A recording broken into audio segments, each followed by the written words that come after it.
আপনাদের শোনাবো এক বিস্ময় বালকের কথা, যিনি মহাভারতের অন্যতম গুরুত্বপূর্ণ এক চরিত্র তো বটে, সেই সাথে তাঁর চারিত্রিক বৈশিষ্ট্য এই কলিযুগে অনুসরণীয়। প্রতিটি মানুষ তাঁর জীবনের প্রতিটা ক্ষেত্রে সাফল্য চায়, কিন্তু সেই সাফল্য লাভের জন্য ঠিক কি প্রয়োজন তা অনেকেই জানেন না। তাই তারা শত পরিশ্রমের পরেও সফল হতে পারেন না। আপনারা আজকের এই বিশ্বে দাঁড়িয়ে Thomas Alva Edison, Bill Gates, Elon Musk ইত্যাদি পৃথিবী খ্যাত সফল ব্যক্তিদের নাম নিশ্চয়ই শুনেছেন, কিন্তু তারা কেন সফল হয়েছিলেন জানেন কি? তাহলে চলুন আপনাদের সেই গল্পটা বলি। হস্তিনাপুরের রাজা পাণ্ডু যুবক বয়সে কিংদম মুনিকে হরিণ ভেবে শিকার করতে গিয়ে হত্যা করায় মুনি তাকে অভিশাপ দেন যে স্ত্রী সম্ভোগ কালে তার মৃত্যু হবে। এই ঘটনার পর পাণ্ডু তার দুই স্ত্রীকে নিয়ে বনবাসে যান। সেখানে তার স্ত্রী কুন্তী দুর্বাসা মুনির বরপ্রাপ্ত মন্ত্র দিয়ে ভগবান ইন্দ্রের কাছে ভগবান ইন্দ্রেরই মতো বলবান এবং তেজস্বী একটি পুত্র সন্তান প্রার্থনা করলে ভগবান ইন্দ্রের আশীর্বাদে অর্জুনের জন্ম হয়। তাই অর্জুনকে ভগবান ইন্দ্রের পুত্র বলা হয়। অর্জুন মহাভারতের শ্রেষ্ঠ ধনুর্ধর বলে বিবেচিত হন, কিন্তু কেন ও কিভাবে তিনি শ্রেষ্ঠ হয়েছিলেন চলুন জেনে নেওয়া যাক। এটা দ্বাপর যুগের সেই দিনের কথা, যখন 5 পাণ্ডব ও কৌরবপুত্র গুরু দ্রোণাচার্যের কাছে শিক্ষা গ্রহণ করছিলেন। তখন পাণ্ডবরা ধনুর্বিদ্যার জ্ঞান অর্জন করছিলেন।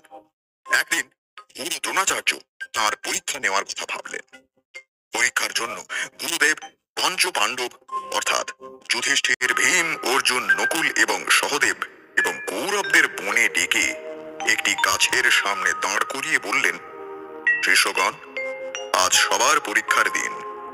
তোমরা সকলে ধনুর্বিদ্যায় ঠিক কতটা পারদর্শী হয়েছ আজ আমি তার পরীক্ষা নেব। তারপর গুরু দ্রোণাচার্য একটি গাছের দিকে ইশারা করে বললেন, ওখানে দেখো, ওই গাছে একটা নকল পাখি ঝুলছে। আমি চাই তোমরা সবাই একে একে পাখিটির দিকে নিশানা করে তীর নিক্ষেপ করো। তার কথায় সবাই মাথা নেড়ে সম্মতি জানালো। গুরু দ্রোণাচার্য প্রথমে যুধিষ্ঠিরকে ডেকে তার হাতে ধনুক ও তীর তুলে দিয়ে তাকে জিজ্ঞাসা করলেন, বৎস, তুমি এই সময় কি দেখছো? এর উত্তরে যুধিষ্ঠির বললেন, গুরুদেব, আমি আপনাকে, আমার ভাইদের, এই বন, গাছপালা, গাছের পাতায় বসে থাকা পাখি ইত্যাদি সবই দেখতে পাচ্ছি। এই কথা শুনে দ্রোণাচার্য যুধিষ্ঠিরের হাত থেকে তীর ধনুক নিয়ে বললেন যে তিনি এখনো এই পরীক্ষার জন্য প্রস্তুত নন। এরপর তিনি ভীমকে এগিয়ে ডেকে তার হাতে ধনুক ও তীর রাখলেন। তারপর তিনি ভীমকে জিজ্ঞাসা করলেন, তিনি কি দেখছেন? এর উত্তরে ভীম বললেন যে তিনিও গুরু দ্রোণাচার্য, তাঁর ভাই, গাছ, পাখি, পৃথিবী, আকাশ দেখতে পাচ্ছেন। গুরু দ্রোণাচার্য তাঁর হাত থেকেও ধনুক ও তীর ফিরিয়ে নিয়ে তাঁকে তাঁর জায়গায় গিয়ে দাঁড়াতে বললেন। এইভাবে গুরুদেব নকুল, সহদেব ও সমস্ত কৌরব পুত্রদের একে একে ডেকে তাদের হাতে ধনুক ও তীর রেখে একই প্রশ্ন করলেন। তাদের সকলের একই উত্তর এলো। তারা গুরুদেব, ভাই, বোন, চারপাশে জিনিসপত্র ও গাছপালা দেখতে পাচ্ছেন। এসব উত্তরের পর তিনি সবাইকে নিজ নিজ স্থানে ফেরত পাঠালেন। সর্বশেষে অর্জুনের পালা। গুরুদেব তাকে এগিয়ে ডেকে তার হাতে তীর ধনুক দিলেন। তারপর তিনি অর্জুনকে জিজ্ঞাসা করলেন, বৎস, বলো কি দেখছো? অর্জুন বললেন, আমি সেই পাখির চোখ দেখতে পাচ্ছি গুরুদেব।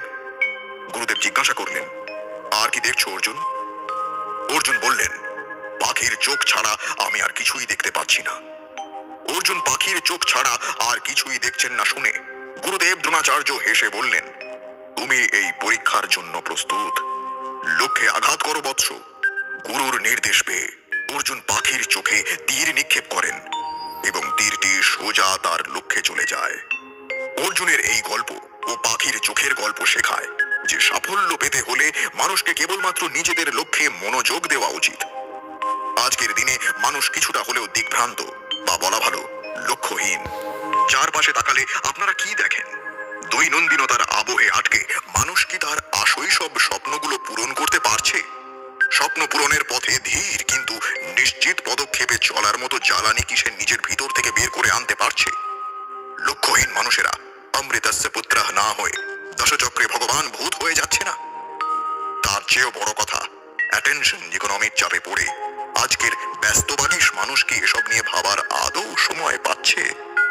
এর বিপরীতে দেখুন, মহাভারতের মহানায়ক অর্জুনের অসামান্য ধনুর্বিদ্যায় পারদর্শিতার অন্যতম মূল ভিত্তি ওই লক্ষ্যাভিসারী মনোভাব। শুরু থেকেই তিনি লক্ষ্যে অবিচল ছিলেন। সে গুরু দ্রোণের শিক্ষালয় হোক বা কুরুক্ষেত্রের ধর্মযুদ্ধের ময়দানই হোক, মিতভাষী মানুষটি আজীবন কথা কম কাজ বেশির নীতিতে অটল ছিলেন। ঘটনার ঘন ঘটা যেমনই হোক, তিনি লক্ষ্যে অবিচল থেকে কাজ করে গেছেন। আজকের পৃথিবীতে অত্যন্ত সফল মানুষগুলোর দিকে তাকিয়ে দেখুন না, সবার মধ্যেই এই গুণগুলো আছে। এবং শুধু তাই নয়, নিজের লক্ষ্যে পৌঁছাতে হলে, সাফল্য অর্জন করতে হলে ব্যর্থতা আসবেই। আমার অর্থাৎ এই সময়ের কালচক্রে প্রতিটি মানুষকে জীবনে ব্যর্থ হতে হয়েছে বহুবার। সেই ব্যর্থতায় মুখ থুবড়ে পড়েও কেউ কেউ আবার উঠে দাঁড়িয়েছেন, আবার লড়াই করেছেন, আবার কেউ কেউ নিজের হাল ছেড়ে দিয়েছেন। যারা উঠে দাঁড়িয়েছেন তারা নিজেদের জীবনে সাফল্য অর্জন করেছেন। অর্জুনও একদিনে শ্রেষ্ঠ ধনুর্ধর হয়ে ওঠেননি, তাঁর নিশানাও বহুবার ব্যর্থ হয়েছে, কিন্তু তিনি ছিলেন তাঁর লক্ষ্যে অবিচল। তিনি শত ব্যর্থতার পরেও হার মানেননি, তাই তিনি সাফল্য অর্জন করেছিলেন। আর এই নিজের লক্ষ্যে স্থির থাকার জন্য সবচেয়ে বেশি প্রয়োজন একাগ্রচিত্ত হওয়া, নিজের কাজ অথবা লক্ষ্যের প্রতি সম্পূর্ণ মনোযোগ দেওয়া। তবে একবার নিজে ভেবে দেখুন তো, আপনারা কি সত্যি একাগ্রচিত্ত হতে পারেন? পারেন নিজের সম্পূর্ণ মনোযোগ কোনো কাজের প্রতি দিতে? না। আজকের এই কলিযুগের পরিবেশ মানুষকে অনেক সুযোগ সুবিধা দিয়েছে ঠিকই, কিন্তু তার বদলে ছিনিয়ে নিয়েছে তার একাগ্রচিত্ততা। এই একাগ্রচিত্ততার অভাবের নেতিবাচক প্রভাবই পড়েছে মেধাভিত্তিক সব কাজে। অথচ পরবর্তী যুগ আসছে আর্টিফিশিয়াল ইন্টেলিজেন্স আর মেশিন লার্নিং এর। এই যুগে টিকে থাকতে গেলে কাজে গভীর মনোনিবেশের সক্ষমতা আর সৃজনশীলতার সমাবেশ একান্ত দরকার। কিন্তু এই একাগ্রচিত্ততার সক্ষমতাই যদি কমে আসে, তাহলে আজকের দ্রুত বদলে যাওয়া পেশাগত ক্ষেত্রগুলোতে টিকে থাকা ক্রমশই কঠিন হয়ে যাবে। আর এখানেই অর্জুনের তথা মহাভারতের প্রাসঙ্গিকতা। কারণ এই লক্ষ্যাভিসারী মনোভাব, সেই লক্ষ্য অর্জনে একাগ্রচিত্ততা বা ফোকাসড থাকার অতুলনীয় সক্ষমতা দিয়েই অর্জুন হয়ে উঠেছিলেন গুরুর অত্যন্ত প্রিয় পাত্র।